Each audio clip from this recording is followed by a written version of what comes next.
Mungkin YB boleh berkongsikan, ramai nak tahu dekat sini dari sudut perancangan-perancangan yang telah dilakukan ataupun mungkin juga sekiranya Yang Amat Berhormat nak tambah yang akan dilakukan ya oleh Kerajaan Negeri Terengganu untuk membantu kebajikan rakyat terutamanya dari segi ekonomi. Silakan Yang Amat Berhormat Datuk Seri. Okay, terima kasih pada Hezri dan kepada pendengar-pendengar yang setia mendengar dan memberi ulasan masing-masing lah. Saya ada baca juga sikit sebanyak ada ulasan-ulasan ini. Apa yang ditanya oleh Tuan Hezri tadi tu pada saya boleh jadi satu tajuk khusus yang panjang untuk kita bicarakan. Saya pada malam ini mungkin sempat untuk bercakap dari segi apakah prinsip ataupun asas yang kita guna pakai dalam melaksanakan program-program ekonomi dan kebajikan untuk rakyat di negeri Terengganu secara khususnya. Nak sebut satu persatu memanglah panjang. Tambah pula lagi kalau dibayangkan bahawa dalam pilihan raya yang lalu dijanjikan 20 perkara dalam manifesto untuk dilaksanakan di negeri Terengganu dan pada waktu ini Alhamdulillah 17 daripada 20 itu sedang dan telah dilaksanakan. Jadi tentulah nak go through all this 17 out of 20 dan ataupun nak tengok the 20 itu memang panjang lah. Cuma apa yang saya nak sebut kepada para pendengar pada malam ini ialah apakah prinsip, apakah asas, apakah fundamental yang kita pakai. Yang pertama ialah kita harus faham dalam sesebuah negeri atau dalam negara kita atau dalam mana-mana organisasi, hatta dalam unit keluarga yang kecil di rumah masing-masing pun.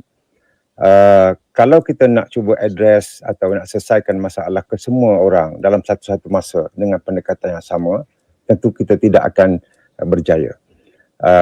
Kerana itu di negeri Terengganu yang mempunyai penduduk 1.2 juta. Di Malaysia kita ada 32 juta. Lebih kurang. 32 juta. Hatta di rumah kita pun kalau orang yang anak 5 campur dengan suami isteri ada 7 orang di satu rumah.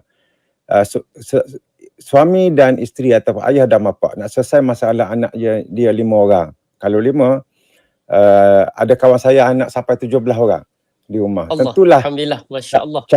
Cara pengurusan anak ini tak sama. Ada anak yang daripada yang pertama sampai yang kelima itu ada pertama dah masuk universiti contohnya.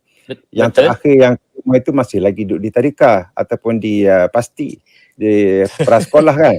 Jadi keperluan keuangan anak yang berada di universiti ini tak sama dengan keperluan keuangan anak yang berada di prasekolah.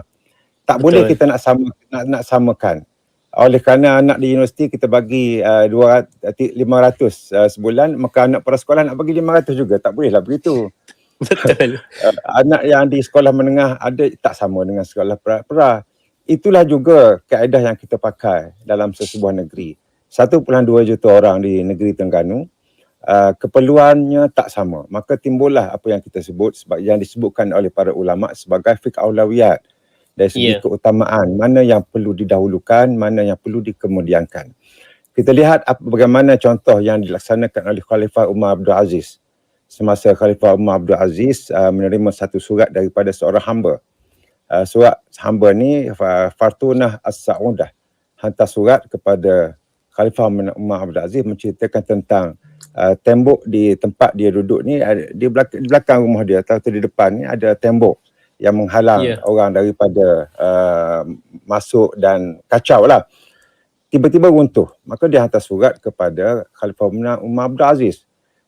Khalifah Umar Abdul Aziz terus menghubungi pegawainya di Mesir pada waktu itu iaitu Ayub bin Shurahbil dan minta kepada Ayub bin Shurahbil untuk menangani masalah yang dihadapi oleh Fartunah As-Sa'udah. Maka dibina tembok di tempat kediaman Fartunah ini sehingga beliau tidak lagi diganggu oleh orang sekeliling lah. Ini satu contoh bagaimana Khalifah Umar Abdul Aziz tidak mendirikan tembok di semua orang yang berada di Mesir pada waktu itu.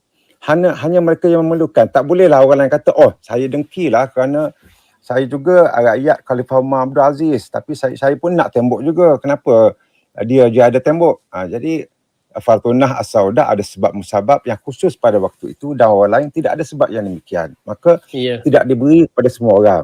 Begitulah juga kita dalam sebuah negeri ini. Ada yang perlu kita dahulukan, ada yang perlu dibantu keperluan mereka yang terdesak. Ada yang boleh kita kemudiankan, ada orang yang boleh berlari, boleh berjalan dengan pantas, maka kita kemudiankan. Orang yang tidak boleh berjalan, ini dari segi fatamorgananya lah. Dari segi gambaran. Orang yang tak boleh berlari, tak boleh berjalan macam orang lain, mereka kita beri tongkat, mereka kita beri kata tolak dan sebagainya. Jadi kerajaan terpaksa membuat penyelarasan. Kita tengok dari segi segmen seluruh rakyat yang ada dalam negeri kita ini, ada nelayan, ada petani, ada buruh, ada pekerja makan gaji, ada guru, ada macam-macam orang ni. Siapakah di kalangan mereka ini, kelompok manakah di kalangan mereka ini yang perlu kita dahulukan dalam memberi sebarang bantuan atau pendekatan bagaimana. Ada pendekatan kepada rakyat ini yang kita kena beri bantuan keuangan juga, kerana mereka ini tidak sukar untuk mereka berdiri dengan sendiri dalam waktu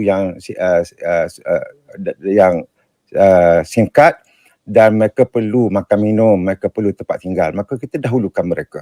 Ada orang yang kita lebih baik kita beri suatu kemahiran yang lebih produktif. Umpamanya kalau dalam pepatah Cina ada sebut, lebih baik kita beri joran daripada yang kita berikan. Joran ini dia ada batang kail, dia boleh mengair sampai bila-bila. Kita beri jala, beri pukat, dia boleh mengair, cari ikan sampai bila-bila. Sebahagian ikan dia boleh makan, sebahagian dia boleh jual. Ada orang yang memang tak boleh kita nak beri joran, tak boleh nak beri jala, tak boleh beri pukat. Atas sebab-sebab dia mungkin tak ada kemudahan. Mereka duduk di dalam kawasan yang tidak ada air di situ umpamanya. Maka kita terpaksa beri ikan dulu kepada mereka. Dalam masa yang sama kita cari jalan. Bagaimana buat masa ini mereka dapat kita bagi ikan dulu. Tapi kita kena fikir apakah cara, apakah kaedah yang boleh dilaksanakan oleh kerajaan supaya akhirnya mereka ini boleh berdiri dengan sendiri yang mungkin mencari menjalankan kehidupan tanpa dibantu lagi. Itu jadi cara.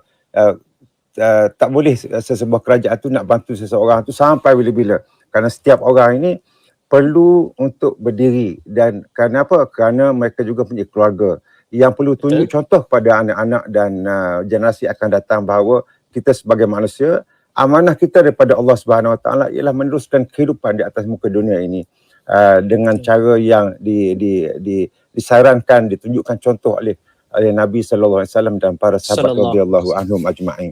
Jadi banyaklah perkara-perkara yang telah kita laksanakan dari segi pemberian dengan lot tanah pada mereka yang memerlukan dahulu.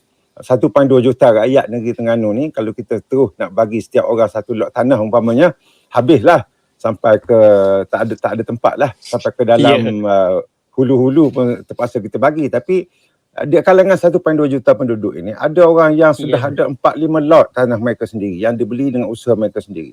Maka mereka sebegini, kita kata kemudian mereka ni tanah-tanah yang dikurnia oleh kerajaan, kita dahulu pada orang lain dulu yang tidak ada kemudahan untuk nak beli dan sebagainya. Ini tabung pendidikan, kad sejahtera untuk kesihatan, charge buat kelas ketiga percuma di semua hospital kerajaan. Walaupun mungkin ada orang kata, alah, charge RM3, RM5 je satu hari. Tak semua orang betul tak mampu. Betul kita cakap begitu. Tetapi ada di kalangan masyarakat kita ni yang kita rasa tak terfikir bahawa mereka sebenarnya memang tak mampu. Inilah yang perlu kita dahulukan. Dan lain-lainlah perkara pengecualian cukai pintu, tabung usahawan, tabung pertanian bantuan petani modal, dan macam-macam perkara lah. Dalam COVID ini, dengan COVID kita beri penekanan dan tengok mana-mana yang perlu dibantu. Inisiatif kerajaan negeri satu dan bersama dengan inisiatif kerajaan persekutuan. Mana-mana tertinggal dalam segmen yang disediakan oleh kerajaan persekutuan, kita cuba tangani oleh kerajaan negeri.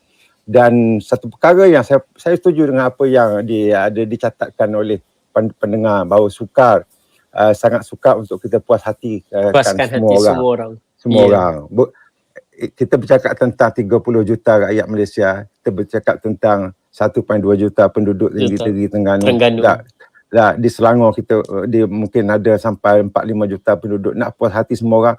Hatta di rumah kita pun kita tak mampu untuk nak puas hati semua orang. Allah. Kita beli satu baju kepada anak ini dengki. Kita beli baju ni, dia kata pasal apa? Kalau dia tak sama dan macam-macam. Dan kita apa yang penting ialah setiap mereka yang diamanahkan dengan tugas yang sangat berat ini, mereka menjalankan sebaik mungkin.